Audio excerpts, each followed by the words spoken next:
Hi, it's Quinby, back with another book for you. I'm going to focus the next 4 videos on the dark photography folio.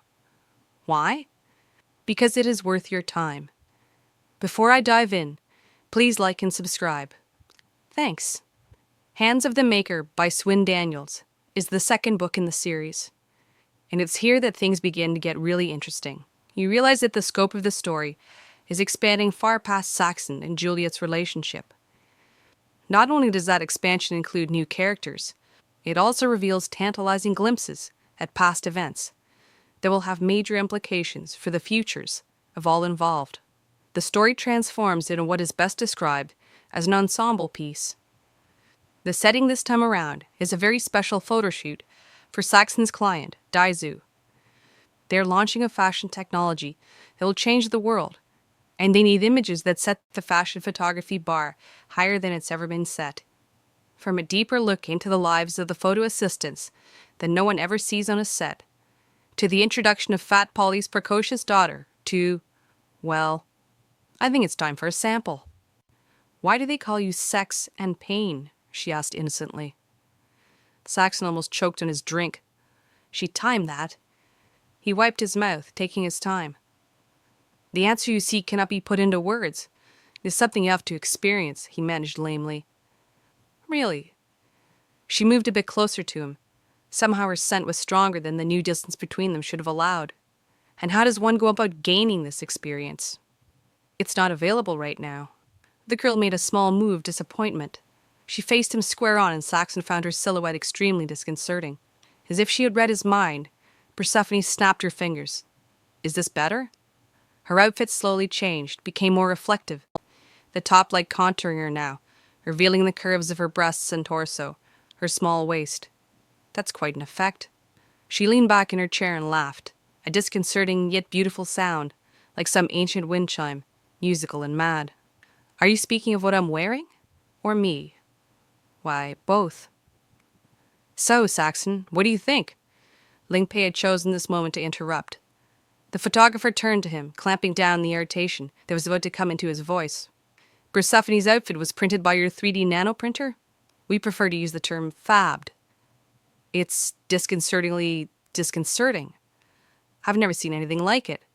It's like you're witnessing the bending of every law of physics imaginable. Ah, Mr. Payne, what Persephone is wearing is only the tiniest example of what our nanoprinter is capable of creating. What is your plan? To put one in every home on the planet in 5 years, and sell proprietary patterns on a dedicated app site. Yes. And you need me to humanize it. Ling Pei tossed another pistachio into his mouth and rearranged himself on the chair. The sole of one of his sneakered feet brushed the arm of Shin Yu. A murderous expression appeared and disappeared on the giant's face, like a flash of lightning inside a cloud. The youth did not notice, but Saxon did. There's something not right with that one. Yes, that is correct, said Ling Pei. How does it work? It's very simple. Your front, back, and sides are laser scanned. Then you look through the library and choose an outfit. Or you can let the device choose one for you by tapping into your cloud-based profile. The one I have no control over. Ling Pei laughed. Privacy is such an antiquated concept. Yes, the one you have no control over. How long does it take to print something? 20 minutes for a simple outfit. Up to 3 hours if it is a more complex ensemble. No, shoes, gloves, hats, and glasses will all be dealt with by separate machines. What's the price point? 3,500. That's it? Yes.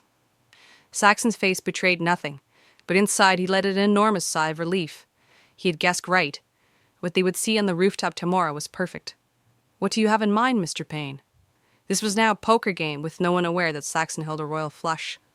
What you need is a way to marry the idea of what you have with the reality of what it can do. You put it very well. In that marriage, if it's handled right, lies the way forward. Towards what? Unquestioning acceptance. Persephone clapped her hands with delight. Persephone was of the opinion that the great Saxon Payne would have at his fingertips an instant solution to our dilemma, as instinctive and perfect as one of his nudes. It seems she was right. So please, let us in on your secret. How do you propose to accomplish this? I'll show you just before we begin shooting. What if I don't like what I see? I guarantee you will. In fact, I would bet on it. Ling Pei sat forward and rubbed his hands. What sort of wager did you have in mind? Asked Ling Pei. Perhaps you could suggest something? Let me see. How about your entire fee plus expenses? Against? 0.1% of our stock, non-voting. That hardly seems fair. From what I've heard, Three Wishes has gambled everything on this device and, by extension, on this photo shoot. If I don't deliver something extraordinary, your company will vanish beneath the waves and you with it. This is not a secret, Mr. Payne. What then do you propose? 10% of your stock, voting. You arrogant dog, Shin Yu finally spoke. Ling Pei looked at the other man. This doesn't concern you. I have full authority. The party has the only authority, the giant spat. Our company has not taken the party's money yet, and so you have no authority over anything, Ling Pei seethed. You forget your place. You are here as a courtesy. That is all. Perhaps it is time for you to retire to your room. Your presence is no longer required. You do not, Shin Yu. The words were spoken very quietly by Persephone.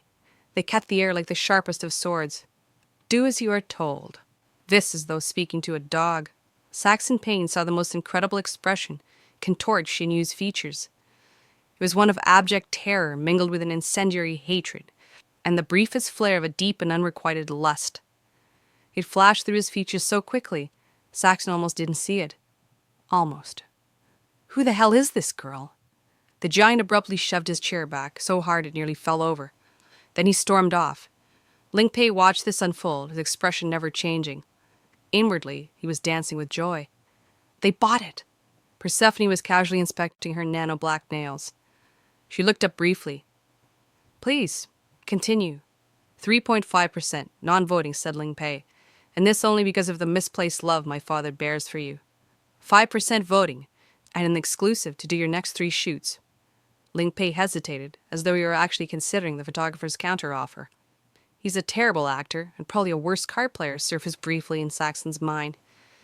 He was ready to concede that, and probably more, if I'd really pushed. Why? Done. Ah, Mr. Payne, you drive a hard bargain. I agree, but only because I know you will lose. They reached across the table and shook hands. Are you not impressed, Persephone? Truly, Ling Pei, you are a master of negotiation, she replied, in the bored tone a prostitute might use to heap praise on a customer's genitals. She discreetly flicked a pistachio at Saxon, who made it disappear. No one else noticed. Is anyone hungry? Asked Grace. I think we'll eat in our suite tonight, said the boy. He then untangled himself from his chair and stood. Good night, Mr. Payne. Come, Persephone. The girl rose gracefully, winked at Saxon, then turned to accompany Ling Pei.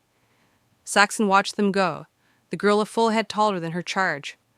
The movement of her muscular legs and backside bespeaking a lethal athleticism Saxon found himself hypnotized by.